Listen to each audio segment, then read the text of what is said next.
आप सभी का फिर से स्वागत है एक नई कहानी में, जिसका नाम है जादुई पतीला। सालों पहले पीतल नगर में किशन नाम का एक किसान रहता था। वह गांव के एक जमींदार के खेत पर काम करके किसी तरह अपना घर चला रहा था। पहले किसान के भी खेत थे, लेकिन उसके पिता के बीमार होने के कारण उसे अपने सारे खेत बेचने पड़े। मजदूरी में मिलने वाले पैसों से पिता का इलाज कराना, घर का खर्च चलाना मुश्किल हो रहा था। वो हर दिन सोचता कि कैसे घर की स्थिति को बेहतर किया जाए। अभी इसी सोच में के साथ किशन सुबह सुबह जमींदार के खेत पर काम करने के लिए निकला। खुदाई करते समय उसकी कुदाल किसी धातु से टकराई और तेज आवाज हुई। किशन के मन में हुआ कि आखिर ऐसा क्या है यहाँ। उसने तुरंत उस हिस्से को खोदा और तो वहाँ एक बड़ा सा पतीला निकला। पतीला देखकर किशन दुखी हो गया।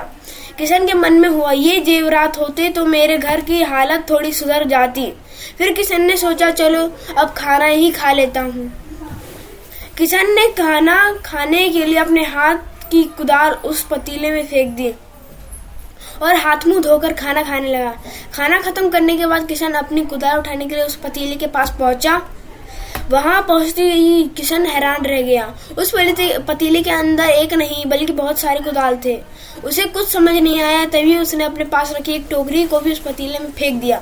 वो एक टोकरी भी पतीले के अंदर जाते ही बहुत सारी हो गई।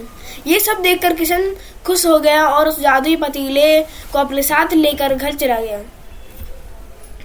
वो हर दिन उस बर्तन में अपने कुछ औजार डालता और जब वो ज्यादा हो जाते तो उन्हें बाजार में बेच आता।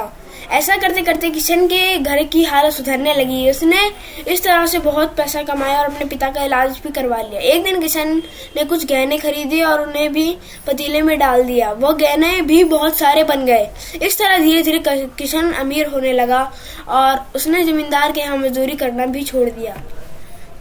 किशन को अमीर होता देख जमींदार मोहन को किशन पर शक हुआ।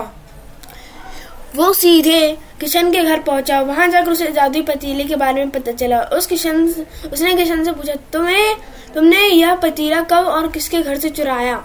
डरी हुई आवाज में किशन बोला, साहब ये पतीला मुझे खेत में खुदाई के समय मिला था। मैंने किसी के घर चोरी नहीं की है।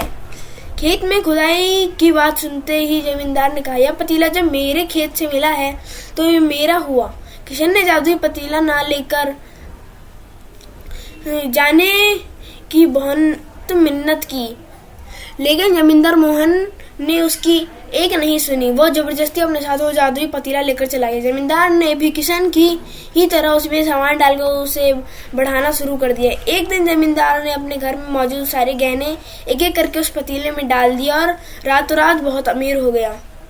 एकदम से जमींदार के अमीर होने की खबर पीतल नगर के राजा तक पहुंच गई। पता लगने पर राजा को भी जादुई पतीले की जानकारी मिली। फिर क्या था, राजा ने तुरंत अपने लोगों को भेजकर जमींदार के यहाँ वो पतीला राजमहल मंगवा लिया।